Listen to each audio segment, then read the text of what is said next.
In what is a very simple episode, Rudy continues to grow closer to Fitz, to the point of questioning his sexuality, and they end up with Zenoba at a slave market, where they buy a child. Yeah. So to start the recap, it isn't clear how much time may have passed, but at this point, Rudy has to develop a routine.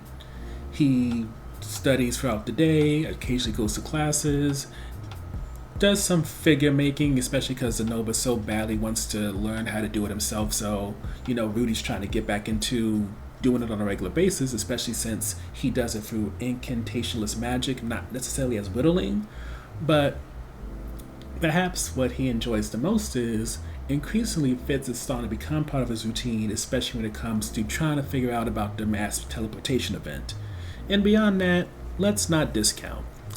For quite a few years now, Rudy's life has been about surviving and fighting demons, beasts, and a whole bunch of conflict, whether it's personal conflict or dealing with someone trying to, or something rather, trying to kill him. So right now, it's all very much different but appreciated in terms of not having to look over his shoulder too much, since even when it comes to his peers, nobody's really bugging him.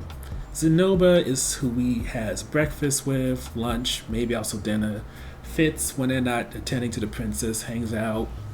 And as for his cousin, they don't bug him in terms of that gorilla lady that he met in the last episode. She's not, actively trying to get him in trouble, so it's a very chill time. But,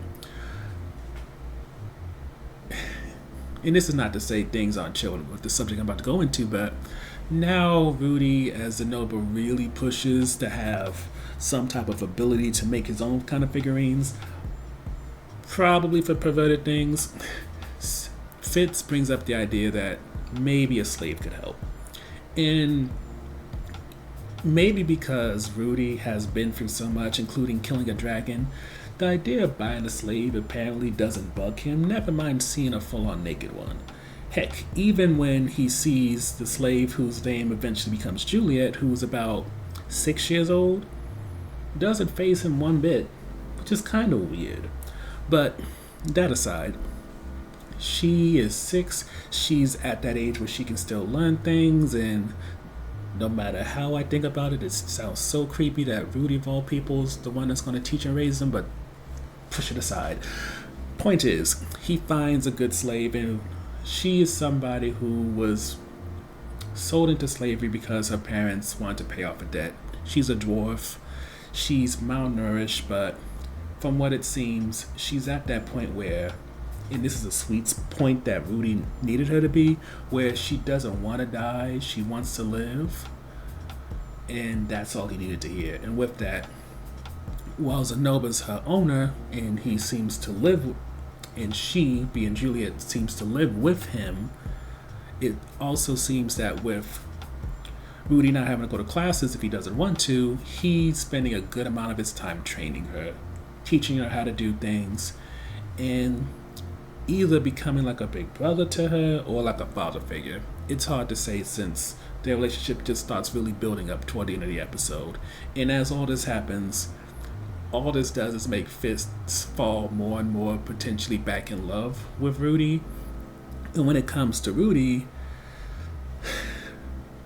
because Fitz in his mind is a boy, since he doesn't know it's Sophie, he just, every time she looks at him funny or does something that's cute, he kind of gets confused and even outright verbalizes that, to his knowledge, he doesn't swing that way, yet this one person is starting to make him feel things.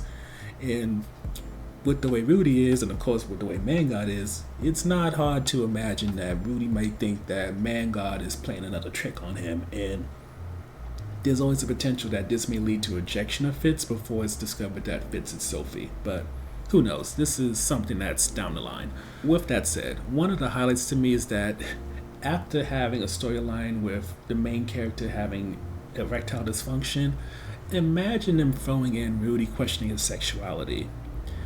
To me, this could be a very interesting development because beyond Rudy thinking he likes men, it's also about him acknowledging that he doesn't always like the most feminine women.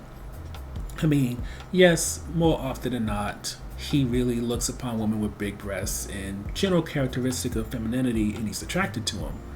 But at the same time, let's not pretend that Eris, even though she had the ability to switch up and be feminine, be vulnerable, part of the attraction is seemingly was that she wasn't. And if you look at a lot of the other women that he's taken to, even in times of Sarah, yes, Sarah was put into a vulnerable position before when he rescued her and he saw her partly naked, but she was at the same time a warrior. She wasn't some princess or some barmaid.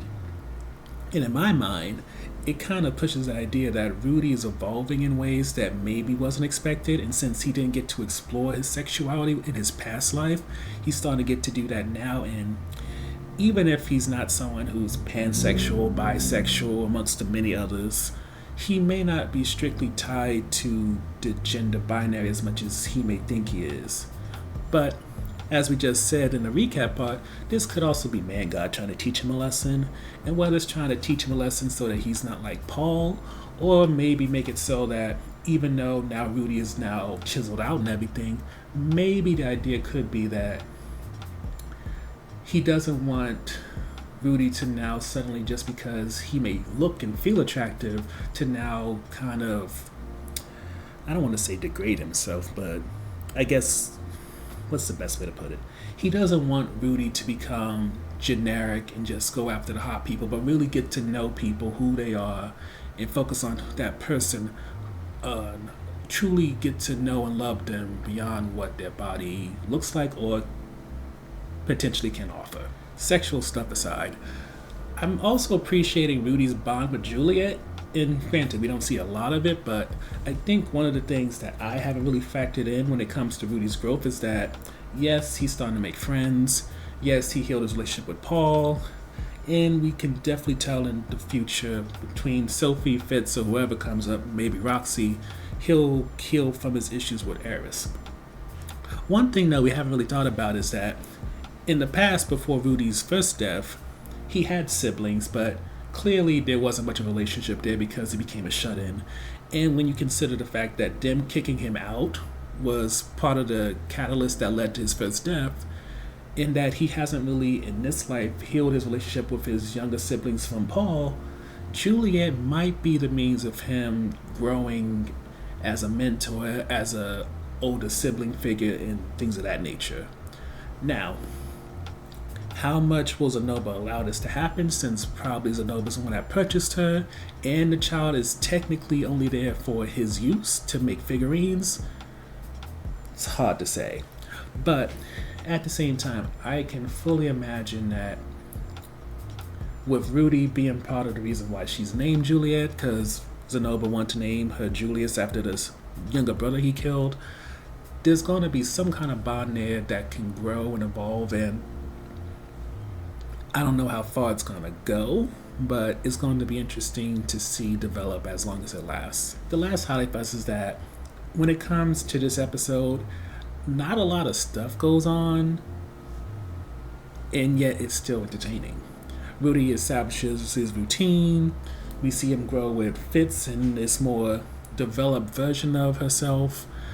And while it's a bit of an emotional moment to watch him bond with Juliet, there's nothing like tear-inducing about it. There's nothing like, oh my god, when you're watching it.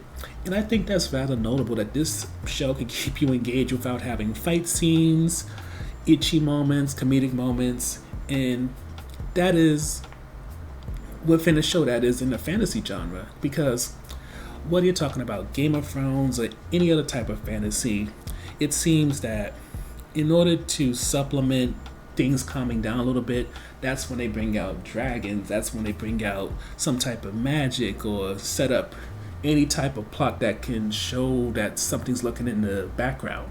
But that doesn't exist in this episode. Yes, you can definitely imagine that Zenoba is going to use Juliet in order to make some perverted figure, but honestly, while you know that can happen, it's not something that really is being pushed that much. And I just want to say that the reasons that this is probably one of the best shows that we watch just grows from episode to episode.